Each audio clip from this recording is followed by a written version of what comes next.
what it is, what it do, and how the hell are all of you? With yours truly, Petra. Welcome back with another motherfucker. You already know the deal. Keeping it real, keeping it hot and fresh. Been a humid one out here today. Hope y'all staying somewhat cool. Hope y'all smoking on that gas. You already know the deal. Got that little J rolling right now.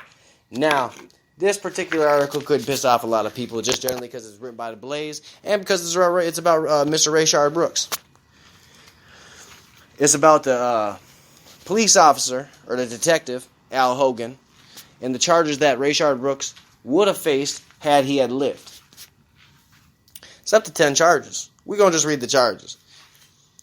So this is what Detective Hogan said. If my investigation reveals that the person against whom force was used violated any laws during the incident, it would be my responsibility to pursue these charges as well as cooperate with the GBI investigators and provide them any evidence that I had gathered during my investigation, Hogan wrote. In filing, Hogan did not discuss or render any judgment as to whether Rolfe was justified in his use of deadly force. After leaving the scene on the night of the incident, I was informed that Rayshard Brooks was still alive but critical at Grady Hospital. He returned to the homicide office to review all the evidence that he had gathered to determine if Rayshard Brooks' behavior warranted any criminal charges. Hogan wrote, my investigation showed that Rayshard Brooks did in fact warrant several charges, but before I was able to pursue charges, I was informed that Rayshard Brooks had died, negating the necessity of my proportion of the investigation. Brooks would have been charged with DUI, 2 counts of felony obstruction, 2 counts of aggravated assault against a police officer, 2 counts of battery against a police officer, theft by taking removal of a weapon from a public official, and robbery.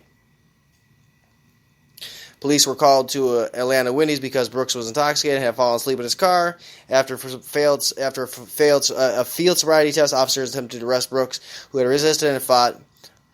There's really no reason to go on about that. So he was going to get tagged with a bunch of charges: a DUI, 2 counts of felony obstruction, 2 counts of aggravated assault against a police officer, 2 counts of battery against a police officer, theft by removal of a weapon from a public official, and robbery.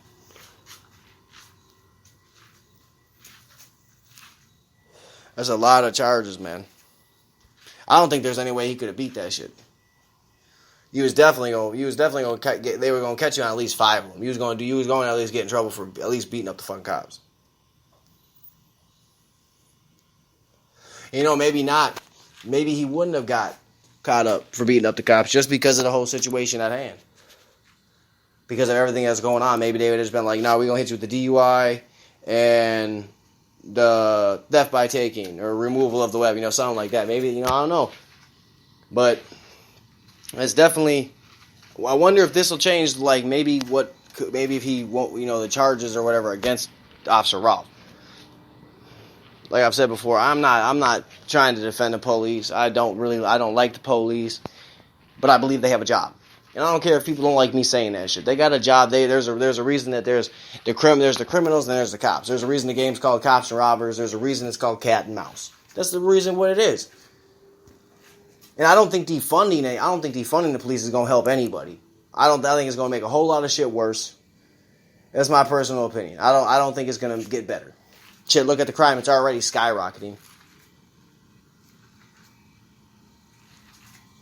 And I got a longer episode going to delve into a lot of what I think about the police and all that shit. More on a legitimate, articulated level, you know what I'm saying? I really just thought this article was kind of important. Because I don't really know who's going to read it. I don't know who's going to touch out on it. I don't know who's going to speak on it. I don't think that Rayshard Brooks should have lost his life. But I also think you shouldn't take any weapon off of a cop's belt. I was raised that if you do that shit, they gonna basically your books are cooked. There's nothing you're gonna do. You're done. Not your boots, your books. They're done. They're gonna cook that shit. You're done. You might as well just pack it up and leave. They're done.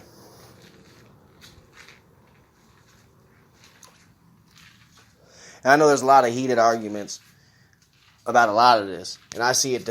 People. Friendships ending, relationships ending, all kinds of shit. All over this, man.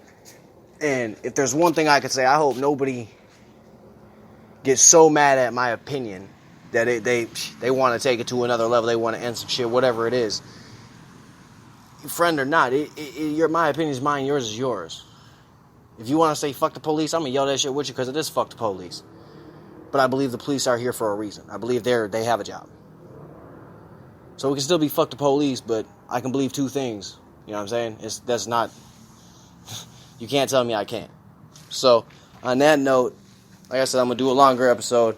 Hope everybody liked this one. What y'all think? It's fucking sad that he died. The charges, I don't know. What do you think of all of it? Is it just fucked? Is Blaze should have just shut the fuck up? What you think? It's definitely something to think about. And on that note, y'all stay safe. Y'all stay happy. Y'all stay blazed. And tune in for the next Hot Box Talk with yours truly, Petra Fucker. You already know, deal, baby. We out.